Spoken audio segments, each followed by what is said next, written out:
तो आपका अपने चैनल एसकेएम स्टडी पर एक बार फिर स्वागत है। बहुत ही महत्वपूर्ण वीडियो के साथ आपके सामने हाजिर है।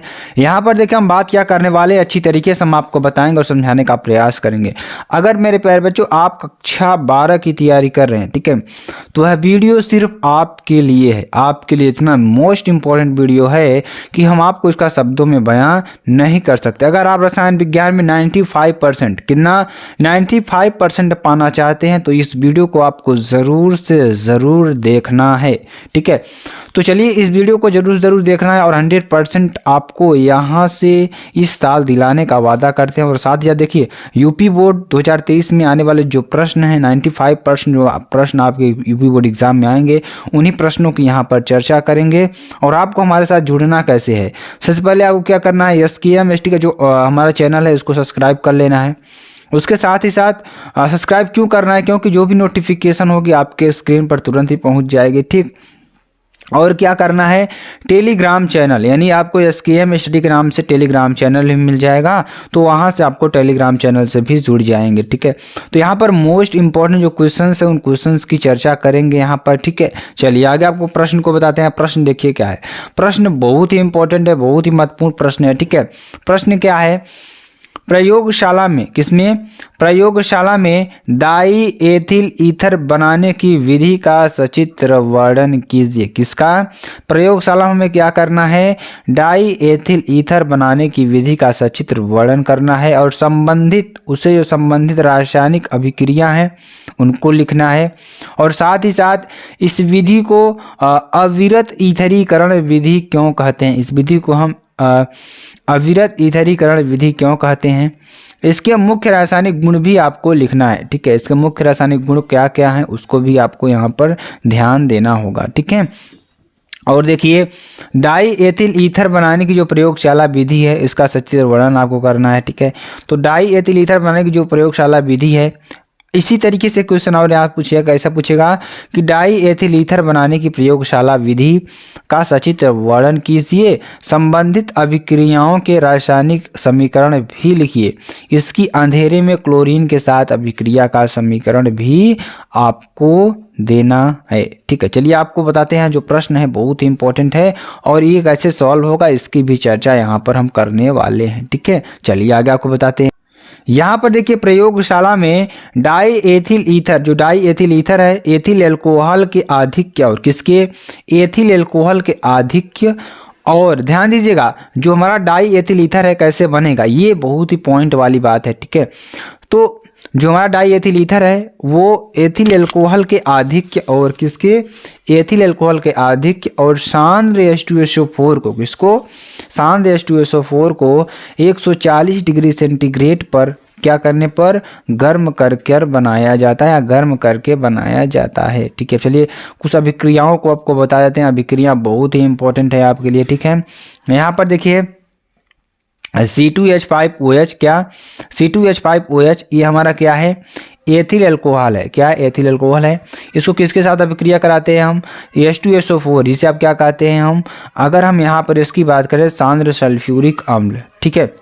क्या सांद्र, क्या ये सांद्र सल्फ्यूरिक अम्ल है, इसको हम 100 से 110 डिग्री सेंटीग्रेड तक गर्म करते हैं तो बनेगा क्या हमारा C2H5HSO4 प्लस H2O बनेगा, जिससे क्या कहते हैं, एथिल हाइड्रोजन सल्फेट कहते हैं, क्या कहते हैं, एथिल हाइड्रोजन सल्फेट कहते हैं, ठीक है। तो ये हमारा क्या है, एथिल अल्कोहल है, क्या बनेगा हमारा एथिल हाइड्रोजन सल्फेट यानी C2H5HSO4 प्लस H2O बनने वाला है, ठीक है। तो ये बहुत ही इंपॉर्टेंट है आपके लिए। और देखिए ध्यान दीजिएगा यहाँ पर C2H5HSO4 क्या है, C2H5HSO4 प्लस HOC2H5, क्या HOC2H5, ठीक है।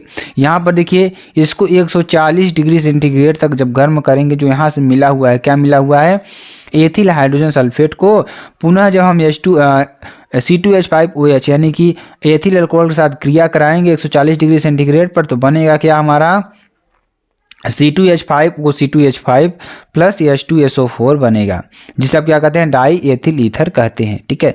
अब देखिए कुछ चित्र के माध्यम से हम इसको आपको समझाते हैं। इसमें देखिए हम क्या करते हैं, एथिल एल्कोहल और जो हमारा H2SO4 का मिश्रण है 2:1 अनुपात में लेते हैं, ठीक है। 2:1 अनुपात में से हम मिश्रण लेते हैं और उस मिश्रण को हम क्या करते हैं, बर्नर की सहायता, जो आपको नीचे दिख रहा है ना, ये बर्नर की सहायता से, और यहाँ पर एक बालू उष्मक, इसे बालू के ऊपर इसको हम रखते हैं। ठीक है, इसको जब हम गर्म करते हैं मेरे प्यारे बच्चों, तो इसमें से क्या होती हैं, गैसें बनने लगती हैं।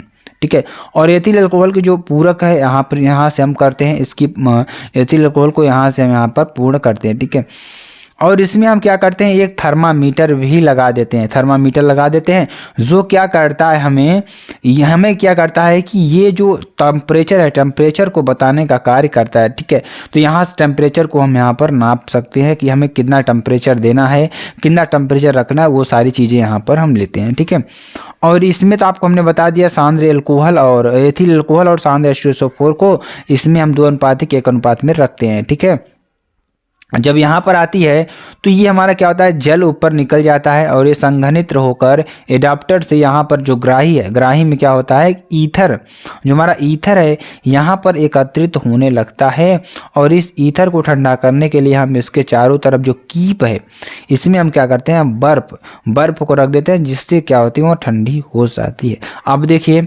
ये हमारा क्या था, प्रयोगशाला में डाई एथिल ईथर बनाना। ठीक है, अब चलिए जो हमने आपको यहाँ पर बताया इसको शब्दों में भी लिख लेते हैं। ठीक है, यहाँ पर देखिए एक गोल पेंदी के फ्लास्क में, किसमें, एक गोल पेंदी के फ्लास्क में हम क्या करते हैं, हमने आपको जो बालू उष्मक पर गोल पेंदी का फ्लास्क था उसी की बात कर रहे हैं। तो एक गोल पेंदी के फ्लास्क में C2H5OH, जिसे आप क्या कहते हैं, एथिल अल्कोहल कहते हैं, को H2SO4 यानी 2 अनुपात 1 के अनुपात में लेकर उपकरण को चित्रानुसार लगाया जाता है। किसके अनुसार, चित्रानुसार लगाया जाता है। फ्लास्क में बालू उष्मक पर, किस पर, जो फ्लास्क होता है, फ्लास्क में बालू उष्मक पर बर्फ के जल में, किसमें, बर्फ के जल में रखे ग्राही पात्र में, किसमें, बर्फ के जल में रखे ग्राही पात्र में एकत्र होने लगती है। क्या होने लगती है, एकत्र होने लगती है। इस विधि को अविरत ईथरीकरण विधि कहते हैं। क्या कहते हैं, अविरत ईथरीकरण विधि कहते हैं, क्योंकि एथिल अल्कोहल और सल्फ्यूरिक अम्ल के गर्म मिश्रण में एथिल अल्कोहल डालकर ईथर लगातार प्राप्त किया जा सकता है। जो ईथर है वह लगातार प्राप्त किया जा सकता है। ठीक है, इस प्रकार जो आश्रित होता है, प्राप्त आश्रित ईथर में अल्प मात्रा में H2SO4, क्या अल्प मात्रा में क्या होती है, H2SO4, एल्कोहल और जल की अशुद्धियां मिली रहती हैं इसमें, जिसमें देखिए इसमें क्या होता है, जब आपको प्राप्त हो जाएगा तो इसमें आपको H2SO4, एल्कोहल और जल, तो ये सारी अशुद्धियां आपको मिलती हैं। ठीक है, अब इसको हम कैसे दूर करेंगे, इसको भी बात कर देंगे, चर्चा करेंगे। ठीक है, तो इसके लिए ईथर को, जो ईथर है, इसके लिए ईथर को कास्टिक सोडा विलयन के साथ धोते हैं। किसके साथ, कास्टिक सोडा विलयन के साथ क्या करते हैं, धोते हैं। फिर जब इसमें क्या करते हैं, कास्टिक सोडा विलयन का क्या करते हैं, इसको हम धोने का कार्य करते हैं। ठीक है, फिर इसमें क्या करते हैं, निर्जल CaCl2, क्या, निर्जल CaCl2 डालकर रख देते हैं। क्या करते हैं, निर्जल CaCl2 डालकर रख देते हैं। इसके बाद छान कर आश्रित करने पर 34 से 35 डिग्री सेंटीग्रेड पर शुद्ध एवं शुष्क ईथर एकत्र कर लिया जाता है। ठीक है, क्या कर लिया जाता है, ध्यान दीजिएगा, यहाँ पर निर्जल CaCl2 डालकर रख देते हैं। इसके बाद छान कर आश्रित करने पर 34 से 35 डिग्री सेंटीग्रेड पर शुद्ध एवं शुष्क ईथर एकत्र कर लिया जाता है। अब यहाँ पर देखिए कुछ रासायनिक अभिक्रियाओं को हम आपको बताते हैं इसके। यहाँ पर देखिए PCl5, क्या, PCl5 से क्रिया करेगा तो बनाएगा क्या, बनाएगा हमारा एथिल क्लोराइड बनाता है। क्या बनाता है, एथिल क्लोराइड बनाएगा। यहाँ पर देखिए अभिक्रिया को अच्छी तरीके से समझते हैं। C2H5O C2H5 ये हमारा क्या है, एथिल अल्कोहल है, आप सभी को मालूम है। ठीक है, PCl5, ठीक है, तो ये आपका हो जाएगा पोटेशियम पेंटाक्लोराइड। ठीक है, अब देखिए जब ये क्रिया करेगा तो क्या बनाएगा, C2H5Cl प्लस POCl3, क्या बनाएगा, एथिल क्लोराइड बनाएगा। अब देखिए इसमें जो तत्व है हमारे उसकी जो इसमें जो आपके तत्व मिले हुए हैं उसकी संयोजकताओं को बैलेंस कर लेते हैं। देखिए 2 कार्बन इधर आपको दिख रहा है, 2 2 4, एक 5 कार्बन आपको यहाँ पर दिख रहा है। ये कार्बन नहीं है, पूरा क्लोरीन है आपका, ठीक है, इसको हम गिनती नहीं करेंगे कार्बन में।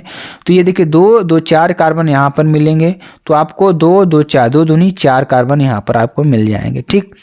हाइड्रोजन की बात करेंगे तो 5 5 10 हाइड्रोजन आपको मिलेंगे, 2 पंचे यानी कि 2 5 10 आपको हाइड्रोजन मिल जाएगा। उसके बाद क्लोरीन की बात करेंगे तो 5 क्लोरीन यहाँ आपको मिलेगा, ठीक है, 2 क्लोरीन यहाँ से मिल जाएगा, 3 यहाँ, 5 क्लोरीन आपको मिल जाएगा। ऑक्सीजन की बात करेंगे तो 1 ऑक्सीजन आपको यहाँ, 1 ऑक्सीजन आपको यहाँ। तो मेरे प्यारे बच्चों ये पूरा आपको एथिल ईथर का निर्माण था।